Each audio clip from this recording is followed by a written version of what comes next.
ಸಿದ್ದೆ DK ನಡುವೆ ಈಗ ಬ್ರೇಕ್ಫಾಸ್ಟ್ನ ಒಂದು ಬಾಂಧವ್ಯ ಜೋರಾಗಿ ನಡೀತಾ ಇದೆ.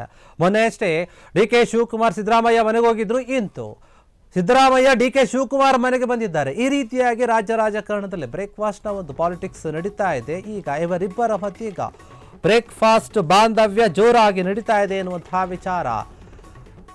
ನಾನೊಂದು ನೀನೊಂದು ತೀರ ಅಂತ ಅಂತಿದ್ದವರು ಈಗ ಇಬ್ಬರು ಬ್ರದರ್ಸ್ ಆಗಿದ್ದೀವಿ ಅಂತ ಹೇಳ್ತಾ ಇದ್ದಾರೆ. ಕ್ರಾಂತಿ ಗೀತೆ ಆಡ್ತಾ ಇದ್ದಾರೆ. ಬಳಿಕ ಬ್ರದರ್ಸ್ ಜಂಟಿಯಾಗಿ ನಾವಿದ್ದೀವಿ ಅಂತ ಬಾಂಧವ್ಯವನ್ನು ಹೇಳ್ತಾ ಇದ್ದಾರೆ. ಕೆಲ ದಿನದಿಂದ ಒಂದೇ ವೇದಿಕೆಯಲ್ಲಿ ಸಿಎಂ ಡಿಸಿಎಂ ಕಾಣಿಸ್ಕೊಳ್ತಾ ಇದ್ದಾರೆ. ಸೋನಿಯಾ ಗಾಂಧಿ ಸೂಚನೆಯ ಮೇರೆಗೆ ಕದನಕ್ಕೆ ಸ್ಮಾಲ್ ಬ್ರೇಕ್ ಹಾಕಲಾಗಿದೆ. ಈಗ ಸದ್ಯಕ್ಕೆ ವೇದಿಕೆಗಳಲ್ಲಿ ಸಿಎಂ ಡಿಸಿಎಂ ಇಬ್ಬರು ಕೂಡ ನಗುತ್ತಲೇ ಮಾತನಾಡ್ತಾ ಇದ್ದಾರೆ. ಯಾವುದೇ ರೀತಿ ಭಿನ್ನಾಭಿಪ್ರಾಯಗಳು ಇಲ್ಲ ಅಂತ ಹೇಳಿ. ಹಾಗಾದ್ರೆ ಡಿಕೆಶಿಗೆ ಒಲಿಯುತ್ತ ಸಿಎಂ ಪಟ್ಟ ಎನ್ನುವಂತಹ ಪ್ರಶ್ನೆ ಕೂಡ ಇದೆ. ಸೋನಿಯಾ ಮಧ್ಯಪ್ರವೇಶದಿಂದ ಚೇಂಜ್ ಆಯ್ತಾ ಒಂದು ಸೀನ್ ಎನ್ನುವಂತಹ ವಿಚಾರ. ಅಧಿವೇಶನದ ಬಳಿಕ ಸಂಧಾನ ಮಾಡ್ತಾರಾ ಸೋನಿಯಾ ಗಾಂಧಿ ಈ ಒಂದು ವಿಚಾರವಾಗಿ? ಸಿಎಂ ಪಟ್ಟನ್ನು ಬಿಟ್ಟು ಕೊಡ್ತಾರೆ ಅಥವಾ ಏನಾದರೂ ನೀವು ಸರಿದುಕೊಳ್ಳಿ ಅಂತ ಸೋನಿಯಾ ಗಾಂಧಿ ಏನಾದರೂ ಹೇಳ್ತಾರಾ ಅವರಿಗೆ? ಕಳೆದ ಶನಿವಾರ ಸಿಎಂ ಮನೆಗೆ ಬ್ರೇಕ್ಫಾಸ್ಟ್ಗೆ ಹೋಗಿದ್ರು. ಹೀಗಾಗಿ ಇವತ್ತು ಡಿಕೆ ಶಿವಕುಮಾರ್ ಮನೆಗೆ ಬ್ರೇಕ್ಫಾಸ್ಟ್ಗೆ ಬಂದಿದ್ದಾರೆ ಸಿಎಂ ಸಿದ್ದರಾಮಯ್ಯ ಅವರು. ನೀನಾದ್ಮೇಲೆ ನಾನಾದ್ಮೇಲೆ ತೀವ್ರ ಕುತೂಹಲವನ್ನು ಮೂಡಿಸ್ತಾ ಇದೆ ಇವರಿಬ್ಬರ ಒಂದು ಬ್ರೇಕ್ಫಾಸ್ಟ್ ಮೀಟಿಂಗ್ ವಿಚಾರ.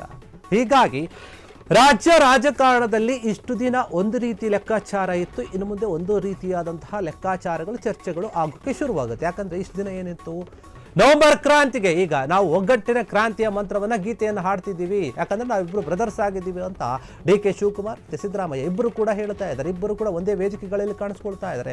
ಕಾಣಿಸಿಕೊಂಡಂತಹ ವೇದಿಕೆಗಳಲ್ಲಿ ಇಬ್ಬರು ಕೂಡ ಚೆನ್ನಾಗಿ ನಗ್ನಗ್ತಾನೆ ಮಾತನಾಡ್ತಾ ಇದ್ದಾರೆ. ಯಾವುದೇ ರೀತಿಯಾದಂತಹ ಇರಿಸಿ ಮುರಿಸಿ ಇಬ್ಬರಲ್ಲಿ ಕೂಡ ಕಾಣೋಕ್ಕೆ ಸಿಗುತ್ತಾ ಇಲ್ಲ. ಹೀಗಾಗಿ ಎಲ್ಲೋ ಒಂದು ಕಡೆ ಇಬ್ಬರು ಒಂದಾಗಿದ್ದಾರೆ, ಚೆನ್ನಾಗಿದ್ದಾರೆ. ಇವರ ಒಂದು ಸರ್ಕಾರ ಕೂಡ ಹೀಗೆ ಚೆನ್ನಾಗಿರುತ್ತೆ. ಮುಂದಿನ ದಿನಗಳಲ್ಲಿ ಏನು ಅಧಿವೇಶನ ಇರೋದ್ರಿಂದ ಮಾತ್ರ ಚೆನ್ನಾಗಿದ್ದಾರಾ ಅಥವಾ ನಿಜಕ್ಕೂ ಕೂಡ ಸೋನಿಯಾ ಗಾಂಧಿ ಅವರು ಮಧ್ಯಸ್ಥಿಕೆಯನ್ನು ವಹಿಸಿ ಅವರ ಒಂದು ಸೂಚನೆ ಮೇರೆಗೆ ಏನು ಕೊಟ್ಟಿದ್ದಾರೆ ಅದರ ಆದೇಶವನ್ನು ಪಾಲಿಸ್ತಾ ಇದ್ದಾರಾ ಇಲ್ವಾ?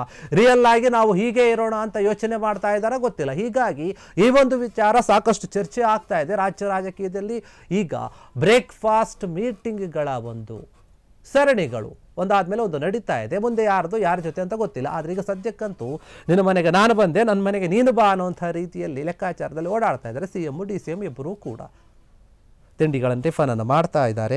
ಅದರ ಜೊತೆಗೆ ಕೆಲವೊಂದು ರಾಜಕೀಯ ಲೆಕ್ಕಾಚಾರಗಳನ್ನು ಚರ್ಚೆ ಮಾಡುವಂತಹ ಉದ್ದೇಶದಿಂದ ಕೂಡ ಮಾತನಾಡ್ತಾ ಇದ್ದಾರೆ. ನೀವು ಗಮನಿಸ್ತಾ ಇರಬಹುದು, ಸಿಎಂ ಸಿದ್ದರಾಮಯ್ಯ ಅವರಿಗೆ ಡಿಕೆ ಸುರೇಶ್ ಕಾಲಿಗೆ ಬಿದ್ದು ನಮಸ್ಕಾರ ಮಾಡಿ ಹೂವನ್ನು ಕೊಟ್ಟು ಸ್ವಾಗತವನ್ನು ಮಾಡಿದರು.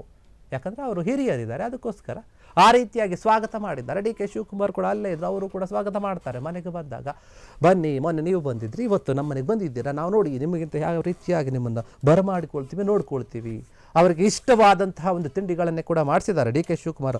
ಅರಿತಂಥವರು ತುಂಬ ಒಂದು ಯೋಚನೆಗಳನ್ನು ಮಾಡ್ತಾರೆ. ಅದೇ ರೀತಿಯಾಗಿ ಸಿಎಂ ಸಿದ್ದರಾಮಯ್ಯಗೆ ಏನಿಷ್ಟ ಅದನ್ನೇ ಮಾಡಿಸಿದ್ದಾರೆ. ನಾಟಿ ಕೋಳಿ ಒಂದು ಖಾದ್ಯವನ್ನು ಮಾಡಿಸಿದ್ದಾರೆ. ಹೀಗಾಗಿ ಈ ಒಂದು ವಿಚಾರ ಸಾಕಷ್ಟು ಚರ್ಚೆ ಆಗ್ತಾ ಇದೆ. ನಾನೊಂದು ತೀರ ನೀನೊಂದು ತೀರ, ನಮ್ಮಿಬ್ಬರ ಒಂದು ಮನಸ್ಸು ವಿಚಾರಗಳು ಬೇರೆ ಬೇರೆ ಅನ್ನುವಂಥ ರೀತಿಯಲ್ಲಿ ಓಡಾಡ್ತಿದ್ರು, ಹೇಳಿಕೆಗಳನ್ನು ಕೊಡ್ತಾ ಇದ್ರು. ಆದರೆ ಈಗ ಹೈಕಮಾಂಡ್ ಮಧ್ಯೆ ಬಂದಿರೋದ್ರಿಂದ, ಸೂಚನೆಯನ್ನು ಕೊಟ್ಟಿರೋದ್ರಿಂದ ಇಬ್ಬರು ಕೂಡ ನಾವಿಬ್ಬರು ಒಂದೇ ತೀರದಲ್ಲಿದ್ದೀವಿ, ಒಂದೇ ದಡದಲ್ಲಿದ್ದೀವಿ, ಒಂದೇ ದೋಣಿಯಲ್ಲಿದ್ದೀವಿ, ನಾವಿಬ್ಬರು ಕೂಡ ಒಂದೇ ಹುಟ್ಟಿನಲ್ಲಿ ಹಿಡಿದುಕೊಂಡು ದೋಣಿಯಲ್ಲಿ ಕೂತ್ಕೊಂಡು ಸಾಗಿಸ್ತಾ ಇದ್ದೀವಿ. ಕಾಂಗ್ರೆಸ್ ಎನ್ನುವಂತಹ ಒಂದು ದೋಣಿಯನ್ನು ದಡಕ್ಕೆ ಸೇರಿಸುವಂತಹ ಪ್ರಯತ್ನ ನಮ್ಮಿಬ್ಬರದ್ದು ಕೂಡ ಇದೆ. ಅದರಲ್ಲಿ ಒಂದೇ ಹುಟ್ಟಿನಿಂದ ನಮ್ಮ ದೋಣಿಯನ್ನು ನಾವು ಸಾಗಿಸ್ತಾ ಇದ್ದೀವಿ. ಸ್ವಲ್ಪ ಹೊತ್ತು ನೀನು, ಸ್ವಲ್ಪ ಹೊತ್ತು ನಾನು ಅನ್ನೋ ರೀತಿಯಲ್ಲಿ ಲೆಕ್ಕಾಚಾರದಲ್ಲಿ ಹೋಗ್ತಾ ಇದೆ. ಹೀಗಾಗಿ ರಾಜಕೀಯ ವಲಯದಲ್ಲಿ ಏನೇ ಚರ್ಚೆ ಇದ್ರೂ ಕೂಡ ಸದ್ಯಕ್ಕೆ ಅದನ್ನು ಎಲ್ಲವನ್ನು ಕೂಡ ತಣ್ಣಗಾಗಿಸಿದೆ ಇವರಿಬ್ಬರ ಒಂದು ಭೇಟಿ. ಮುಂದಿನ ದಿನಗಳಲ್ಲಿ ಯಾವ ರೀತಿ ಚರ್ಚೆ ಆಗುತ್ತೋ ಗೊತ್ತಿಲ್ಲ. ಆದರೆ ಚಳಿಗಾಲದ ಅಧಿವೇಶನ ಮುಗಿದ ನಂತರ ಇವರಿಬ್ಬರ ಒಂದು ಕುರ್ಚಿಯ ಕಾಳಗ ಏನಿದೆ ಅದು ಮತ್ತೆ ಒಂದು ತೀವ್ರ ಸ್ವರೂಪವನ್ನು ಪಡೆದುಕೊಳ್ಳಬಹುದು. ಈಗ ಸದ್ಯಕ್ಕಂತೂ ಎಲ್ಲವೂ ಕೂಡ ತಣ್ಣಗಾಗಿದೆ. ಸ್ಮಾಲ್ ಆಗಿರುವಂತಹ ಒಂದು ಬ್ರೇಕ್ ಬಂದಂತ ಆಗಿದೆ, ಇಂಟರ್ವೆಲ್ ಬಂದಿದೆ.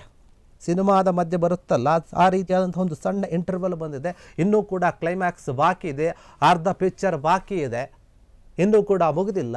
ಅದೆಲ್ಲವೂ ಕೂಡ ಬರುವಂಥದ್ದು, ಮಾತನಾಡುವಂತಹ ವಿಚಾರ ಚರ್ಚೆ ಆಗುವಂಥದ್ದು ಯಾವಾಗಂದರೆ ಚಳಿಗಾಲದ ಅಧಿವೇಶನ ಮುಗಿದ ನಂತರ. ಯಾಕಂದರೆ ಅಲ್ಲಿ ಕೂಡ ಅವರು ಸ್ವಲ್ಪ ಬ್ಯುಸಿ ಇದ್ದಾರೆ ಕೇಂದ್ರದಲ್ಲಿರೋರು. ಇಲ್ಲಿದೆಲ್ಲ ಆಗಿಬಿಡಲಿ, ಯಾಕಂದರೆ ಎಫೆಕ್ಟ್ ಆಗಬಾರ್ದು. ಚಳಿಗಾಲದ ಅಧಿವೇಶನದಲ್ಲಿ ಉತ್ತರ ಕರ್ನಾಟಕವಾದ ಹಲವಾರು ಸಮಸ್ಯೆಗಳನ್ನೇ ಮುಖ್ಯವಾಗಿಟ್ಕೊಂಡು ಚರ್ಚೆ ಮಾಡಬೇಕಾಗುತ್ತೆ. ಅಲ್ಲಿ ಆ ಒಂದು ದೊಡ್ಡ ಮಟ್ಟದ ವಿಚಾರಗಳಿವೆ, ರೈತರ ಸಮಸ್ಯೆಗಳು ತುಂಬ ಜಾಸ್ತಿ ಇದೆ, ಅದರ ಬಗ್ಗೆ ವಿಪಕ್ಷಗಳು ಕ್ವಶನ್ ಕೇಳುವ ಒಂದು ವಿಚಾರ ಇರುತ್ತೆ. ಮತ್ತು ಇವರ ಒಂದು ರಾಜಕೀಯ ಬಡಿದಾಟದಲ್ಲಿ ಎಲ್ಲೋ ಒಂದು ಕಡೆ ರಾಜ್ಯವನ್ನು ನಿರ್ಲಕ್ಷಿಸ್ತಾ ಇದ್ದಾರೆ, ಜನತೆಯನ್ನು ನಿರ್ಲಕ್ಷಿಸ್ತಾ ಇದ್ದಾರೆ ಅನ್ನುವಂತಹ ಮಾತುಗಳು ಕೂಡ ಜೋರಾಗಿ ಕೇಳಿ ಬರ್ತಿರುವಂತಹ ಒಂದು ಕಾರಣದಿಂದ ಈಗ ಇವರಿಬ್ಬರ ಬ್ರೇಕ್ಫಾಸ್ಟ್ ಮೀಟಿಂಗ್ ಎಲ್ಲದಕ್ಕೂ ಕೂಡ ಇತಿಶ್ರೀಯನ್ನು ಆಡಿದೆ, ಅಂತಿಮವನ್ನು ಗೋಡಿಸಿದೆ. ಎಲ್ಲ ಚರ್ಚೆಗಳು ಕೂಡ ಇಬ್ಬರು ಕೂಡ ಚೆನ್ನಾಗಿದ್ದಾರೆ, ಚೆನ್ನಾಗೇ ಮಾತನಾಡ್ತಾ ಇದ್ದಾರೆ, ನಗ್ನಗ್ತಾನೆ ಇದೆ. ಹೀಗಾಗಿ ಸೋನಿಯಾ ಗಾಂಧಿ ಅವರು ಹೇಳಿದಂತಾನೆ ನಡೆದುಕೊಳ್ತಾ ಇದ್ದಾರೆ. ಮುಂದಿನ ದಿನಗಳಲ್ಲಿ ಇದು ಯಾವ ರೀತಿಯಾಗಿ ಹೋಗುತ್ತೆ ಗೊತ್ತಿಲ್ಲ, ಆದರೆ ತೀವ್ರ ಕುತೂಹಲವನ್ನು ಮೂಡಿಸ್ತಾ ಇದೆ ಇವರಿಬ್ಬರ ಬ್ಯಾಕ್ ಟು ಬ್ಯಾಕ್ ಭೇಟಿಗಳು, ಮನೆಗೆ ಬಂದಂತಹ ಒಂದು ವಿಚಾರಗಳು. ಕ್ಷಣ ಕ್ಷಣದ ಸುದ್ದಿಗಳಿಗಾಗಿ ಫ್ರೀಡಂ ಟಿವಿ ಸಬ್ಸ್ಕ್ರೈಬ್ ಮಾಡಿ, ಲೈಕ್ ಮಾಡಿ ಹಾಗೂ ಫಾಲೋ ಮಾಡಿ. ಹೊಸ ಸುದ್ದಿಗಳ ನೋಟಿಫಿಕೇಶನ್ಗಾಗಿ ಬೆಲ್ ಐಕಾನ್ ಮೇಲೆ ಕ್ಲಿಕ್ ಮಾಡಿ.